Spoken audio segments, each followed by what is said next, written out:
Isang kababayan natin Pinoy na bumalik sa bansang Canada galing sa kanyang bakasyon sa Pilipinas na hold sa custom sa Vancouver Airport dahil mahigpit palang pinagbabawal ang pagdadala ng corned beef at chicharon ayon sa kanya at pinagbayad siya ng multa na 1,300 Canadian dollar. Ayon pa sa kanya ay hindi daw niya alam na may corned beef sa loob ng kanyang bagahe dahil hindi daw siya ang nag-ayos nito. Ginawa niya lang ang video para maging paalala sa lahat ng mga pasahero, lalong-lalo na sa mga OFW. Grabe guys, nasa Vancouver na ako. Nanood ako sa custom. Ito yung mga bumabiyahe. Huwag kayo magdadala ng corned beef. Hindi ko na-declare yung corned beef na may peraso. Bawal yung corned beef. So, na-penalty ako na ngayon. $1,300 dahil sa corned beef. Hindi ko talaga alam may corned beef doon sa luggage ko. No mercy. Talagang pinabayaran sa akin ng 1,300. Muntik pa akong malate sa next flight ko kasi connecting flight ako to Calgary. So pag magbabakasyon kayo sa Pilipinas, huwag kayo magdadala ng chicharon at saka corned beef. Huli ang corned beef.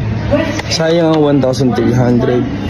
Parang ano yan 53,000. Sayang mahal ang corned beef.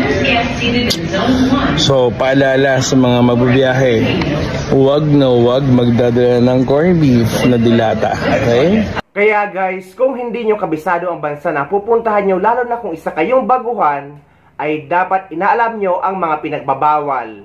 Kagaya na lang sa bansang Japan at Taiwan, na pinagbabawal ang mga lutong pagkain tulad ng karne. Sa Canada naman at sa Amerika ay pinagbabawal daw ang pagdadala ng mga corned beef at iba pang mga dilata. Kagaya din dito sa Middle East na pinagbabawal ang pagdadala ng karne ng baboy sa bansang Saudi Arabia at bansang Kuwait. Pero allowed naman dito sa United Arab Emirates. Kaya maging paalala at babala ang naging karanasan ni kabayan para hindi na maulit sa iba pang kababayan nating OFW. May video naman dito noon na isang kababayan nating Pilipino na pumunta sa bansang Japan na may dalang chicken joy at burger galing sa Jollibee na harang sa Japan Airport.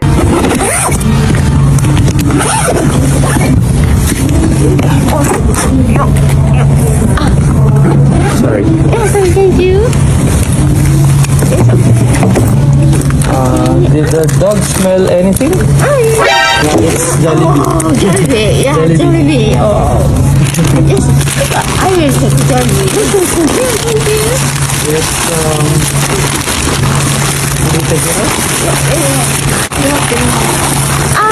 chicken. Baby. Chicken. Chicken. Chicken can't bring in Japan. Can Yes, Cannot? Cannot. Oh. So slow. Yes. Oh. Yeah. No. Just, you don't need it? yeah, I don't need that. Okay. No chicken, no gravy. Yeah. I think so. This one also. So, same thing. This is a burger. Burger, no. It's maybe beef or pork. Japanese beef. No. フィッシュバーガーだったら OK なんですけど。Sorry? フィッシュバーガー、フィレオフィッシュ OK、but ハンバーガー no。Cannot. So Cannot bring chicken and hamburger inside. Can't bring in Japan. Cannot bring in Japan. So you can eat all in airplane. In airplane. Can eat in airplane but not inside Japan. Yes. Right. Okay, please be careful next time. But you don't need this. Yeah. So may I take this side too? Oh, this is just fruits. Fruits. Okay. So you don't have other meat product in your backpack? No. Okay, just this animal. Please be careful next time. Alright. Only product can bring in Japan. Okay, thank you. Arigatou gozaimasu. Afternoon.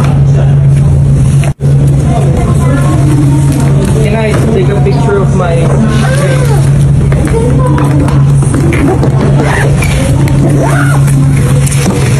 because I was supposed to give it to someone. Ah, yes, yes.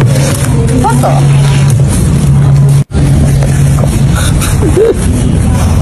Jollibee. Oo, yung Jollibee natin. Pero allowed sa bansang Japan ang pagdadala ng mga dilata base sa ibinahagi dito ng isang kababayan nating OFW sa Japan.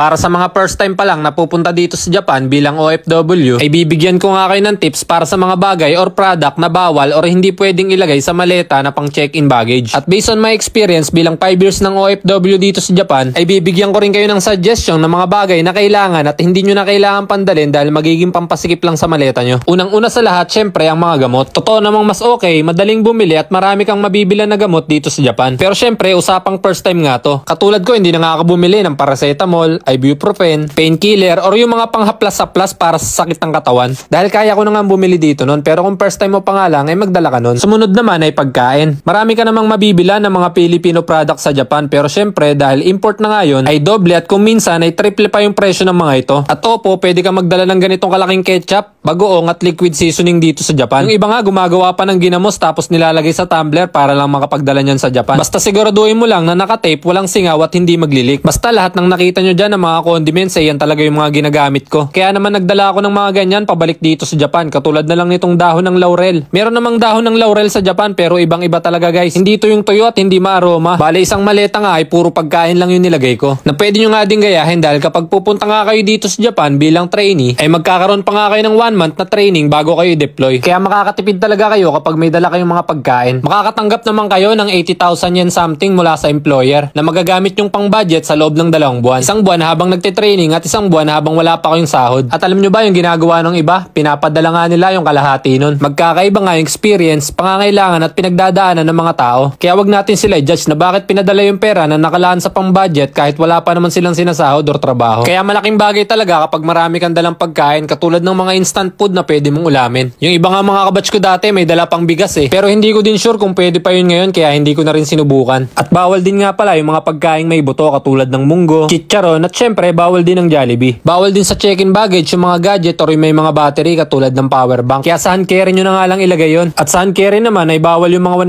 100 ml pataas katulad ng pabango at lotion. Anyways, pwede ka din nga palang magdala ng tuyo. At binacuum seal ko nga lang yan basta wala lang singaw, goods na yan. Pwede ka rin nga palang magdala ng tinapa basta i-vacuum sealed mo lang. At hindi na nga rin ako nagdala dahil syempre galing na nga akong Pinas at nakakain na ako nun. So, matuto tayo sa mga binabahagi at naging karanasan ng mga kababayan natin para iwas abala sa airport.